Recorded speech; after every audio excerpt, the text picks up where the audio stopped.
Let's say you wanted to build a field service agent that you want to interface into CoPilot.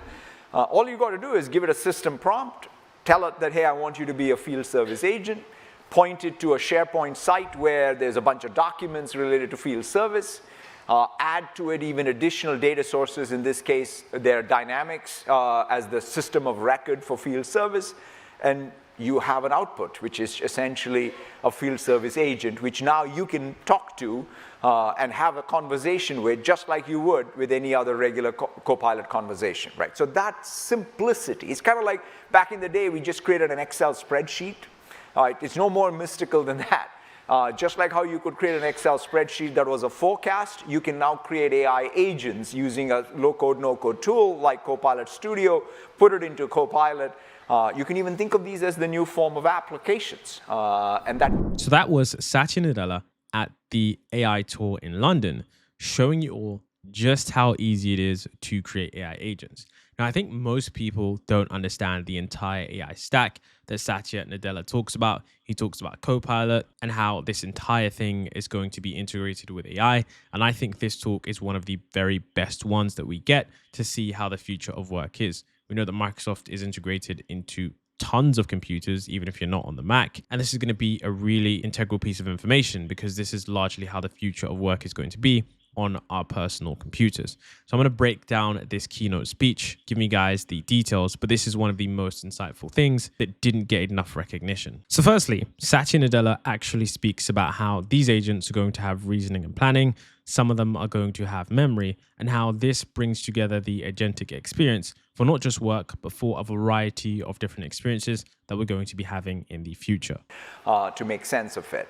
And then lastly, you can feed it more context, more memory. So you put all these three things together, you're building out a very rich AI or agentic world in which you are going to have these AIs or agents, right? There will be some AIs and agents that are personal agents. There will be things that will work in the context of a team, in the context of an organization or business process, or even cross-organization. So this rich tapestry of AI agents that augment everything else that we've built, right? So that's the other part. The entire digital infrastructure and tools that we today have get augmented in this agentic world with all these AI agents that we build using the scaling laws as the underlying force.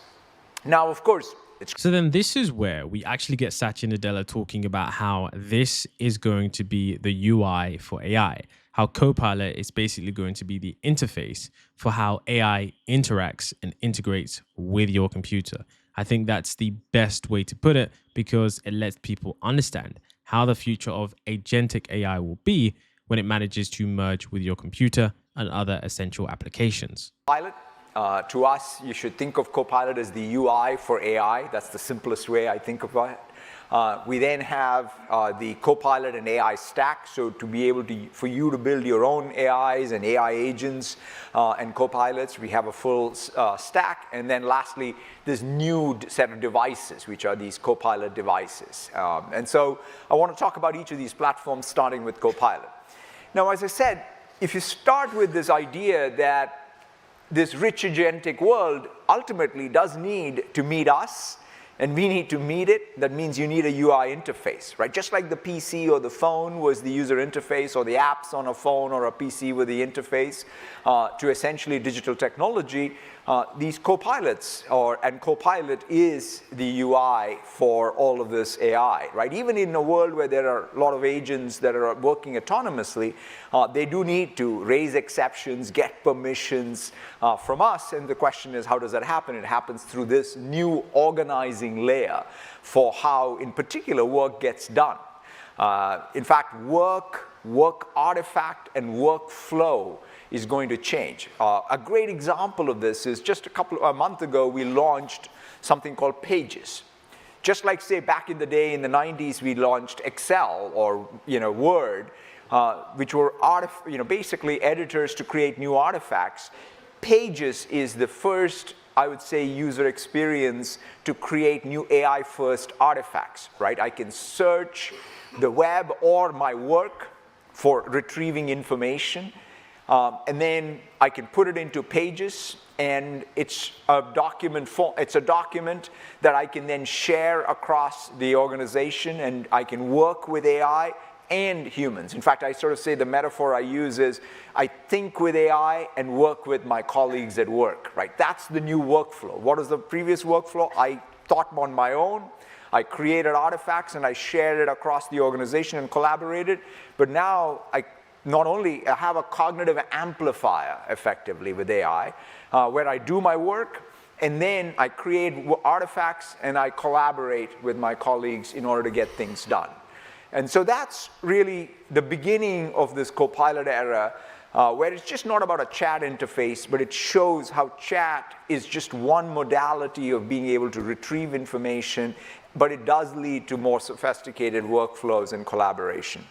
Now, you extend. So the other thing is that this is not just about any particular artifact editor or workflow we created, but you can extend CoPilot with any agent you build. In fact, CoPilot Studio is a low-code, no-code way for you to be able to build agents. And these agents are really grounded in a rich set of data sources, starting with, in fact, the most important database in most organizations is the database that contains all your office information, right? Who works for whom, who are my colleagues on this project, what documents are there related to a particular team or a project, what is the relationships between all of these documents and people and projects, all of that, and all the emails you've had, Teams conversations you've had, that's all in fact in a first-class database called the graph, or the substrate that is now exposed through a graph in M3. Now, in addition, for those of you who think that building AI agents might be difficult in the future, Satya Nadella shows us exactly how quickly it's going to go from prototype to working agent that you can use within your workspace that actually works really effectively and can do tasks on your behalf. Let's say you wanted to build a field service agent that you want to interface into CoPilot.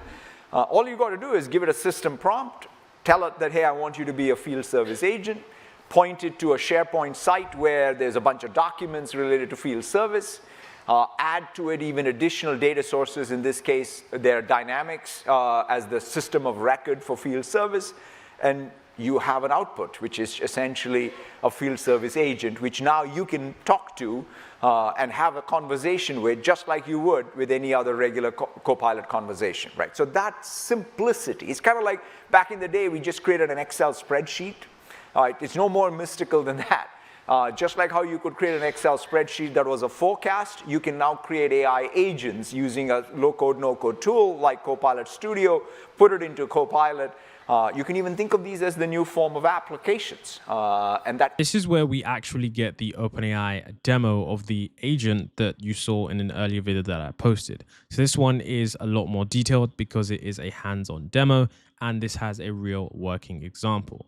So I'm going to let them take it away for the 6 minutes that they have. But I think this is probably one of the most important pieces of content you'll watch because you truly will see how the future is changing right in front of you.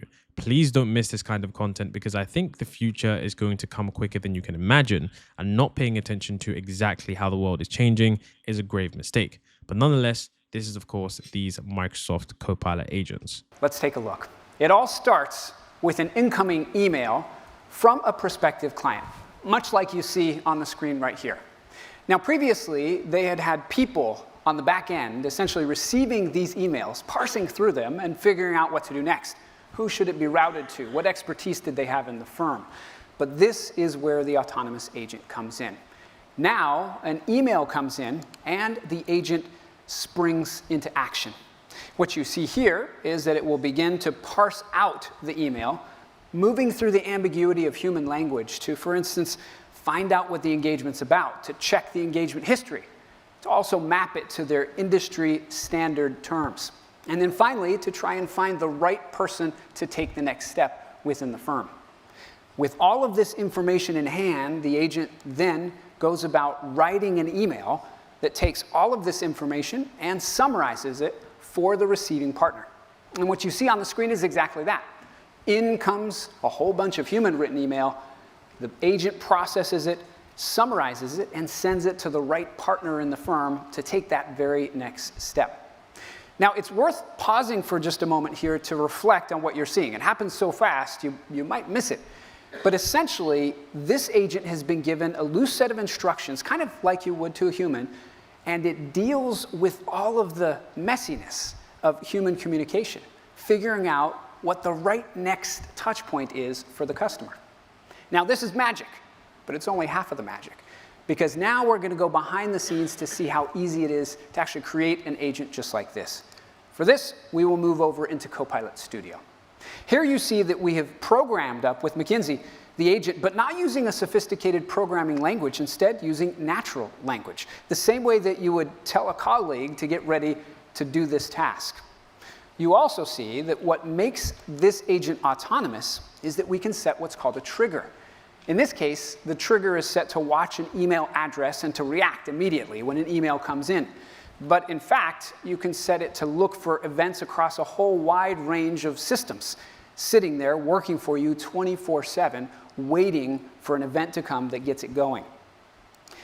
You also, just like a regular human colleague, add knowledge. Here we see a Word document, a SharePoint site, and a database about engagements. But of course, you can add additional knowledge sources. That includes line of business systems like SAP or ServiceNow, or even databases. And finally, to finish up what you give this agent to do its work, you give it a set of actions. And we saw those in the flow. These are actions that include things like pulling out the relevant information or summarizing what a human has written. All of this together makes the agent powerful because it can deal, again, with all of that ambiguity that a human throws at it. Now, what we saw was one email coming in about one new client engagement. But the exciting thing here is that this scales. How does it scale? Well, to see that, we'll go over to the activity pane where we can look at the long list of engagements that it's working on.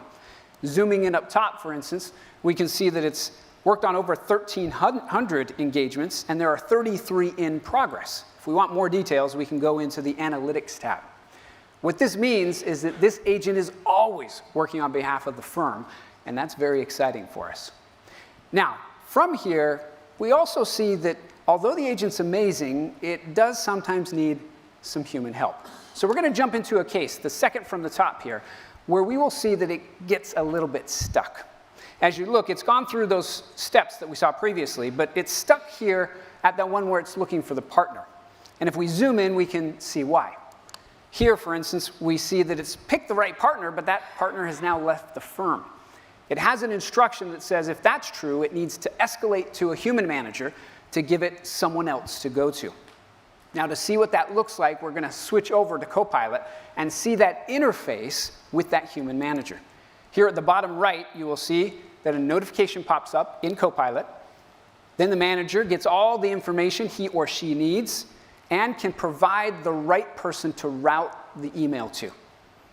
Back at the ranch, going back to our agent, we can see that it takes that information and fills out what it needs to do. Now, we're excited about this because of the business value it can drive. McKinsey in its trials has shown that it can reduce lead time by 90%, reducing administrative overhead by 30%. And as you look at this list, what we envision is an orchestration layer, just a bunch of agents that can be out there helping individuals, teams, and entire functions to streamline and automate their processes, no matter what industry they're in. They're so easy to make, anyone can do it. You design and set these copilots out to work in CoPilot Studio. You interact with